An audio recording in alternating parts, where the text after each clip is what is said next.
आज आम्ही आलेलो श्री स्वामी समर्थांच्या मठात, जे की आहे पळसदरीला. आम्ही महिन्यातनं एकदा तरी पळसदरीला येतोच स्वामींची आरती आणि दर्शनासाठी. आरतीनंतर इकडे सगळ्या भक्तांसाठी महाप्रसादही असतं. मठातली व्यवस्था तर खूप छान आहे आणि इकडे येणारे सगळेजण खूप नम्र आहेत. तर तुम्ही या पळसदरीला आणि नक्की दर्शन घ्या स्वामींचं. श्री स्वामी समर्थ.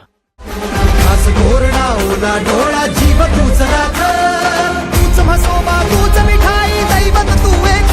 माऊली स्वामी समर्थ, माऊली स्वामी समर्थ, माऊली स्वामी समर्थ, माऊली स्वामी समर्थ, माऊली स्वामी समर्थ.